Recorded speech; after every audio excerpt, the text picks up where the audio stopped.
guys, it's the Squishy Monster, and today I'm going to make a tuxedo cake.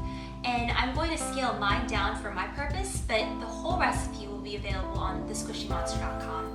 And I'm actually going to deliver mine to my friend who is going through a breakup. And I hope you guys can relate that breakups are never easy, but there aren't many things that chocolate can't fix. I want to begin by mixing up my batter, and in my bowl I have my room temperature egg that I've just kind of beaten together. And then to that I want to add in my sour cream. Love that thick tang, and then I'm going to blend that together, streaming in my melted butter.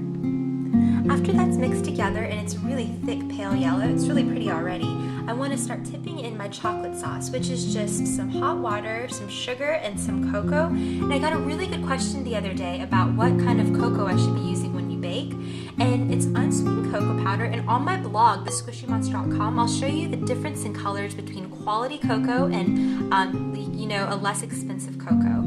And that's mixed in also with a little burst of espresso, and that's really going to enhance that deep dark chocolate flavor.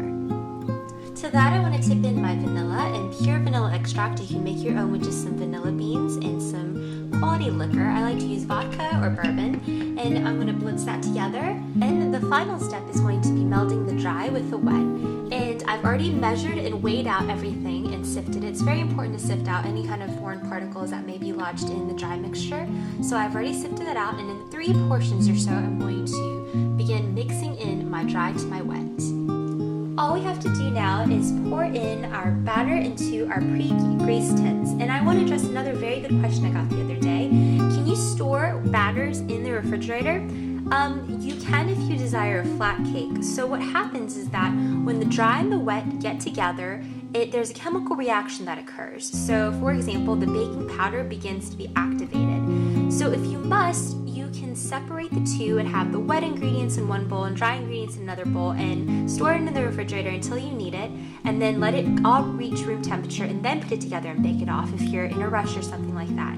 But so all we have to do is pour it into the tins, and you can pre-measure them, or you can weigh them out with a digital scale just to ensure accuracy that each cake will be level. So while my cakes are baking, I can start on my ganache.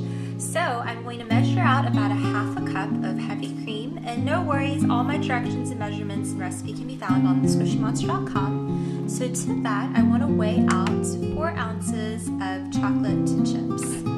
So let's spoon that in there. And then I want to tip in just a little bit of vanilla, just like that, and some salt. And you can use kosher salt if you'd like. I like using fine salt whenever I bake or make any sweets, just like that. And you can utilize the double boiler method, or you can just zap the whole thing and do the lazy method in the microwave. That means we can also work on our whipped cream frosting. So I have some cold whipping cream or heavy cream, and I'm going to whip that together with my whisk attachment with a little bit of sifted powdered sugar. And it only counts if you sift it before you measure it. So a little bit of powdered sugar and some vanilla. And you can also infuse this with any type of liquor or liqueurs you like. Just a little bit of vanilla goes in there like that. And whip up the whole thing until you get a really creamy frosting consistency. I'm just dipping my strawberries now. And even though we zapped the ganache in the microwave, for this you want a consistent heat, because the strawberries are going to provide a garnish, which will be a focal aesthetic point. So you don't want it to be clumpy or anything like that.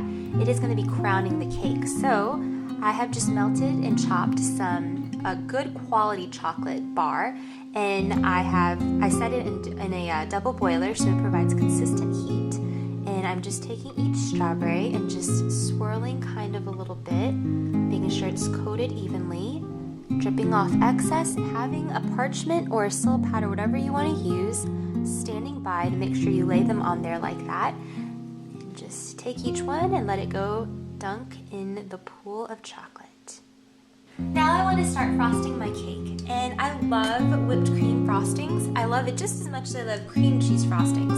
And if you guys want to see me decorating and assembling together another cake, try watching my 4th of July cake or my strawberries and cream cake. Those are other layer cakes that I've done. Just kind of slather it on the top of your first layer, just like that. And you can definitely split each layer into twos, halves if you would like, but I like it just like this is. And And then I want to put the hat onto that one. Just kind of nestle it and nudge it right there like that. And then start frosting the entire thing. The fun part of dripping the chocolate and just drowning this cake in some chocolate ganache has come. So I have let my ganache set a little bit, so after you zap it, and make sure you don't make it too hot, you want to mix everything together, and the residual heat will help melt the chips. And you want to set it aside or pop it into the refrigerator until it's a really thick consistency. And you want to slowly just pour it on top. And you want to use just a little bit at first, and then you can just always add more. Then take a spoon and then just kind of let it drip down the sides. Here's my cake, and I'm ready to shoot it on over to my friends, and hopefully this boosts her mood. It's supposed to encourage feelings of euphoria, they say chocolate does. So this has got some double action chocolate going on, and hopefully it tag teams her into a little bit of happiness, a slice of happiness, if you will. I hope you guys enjoyed this tutorial, and thank you so much for hanging out with me. This is the Squishy Monster, and I'll see you guys soon. Bye!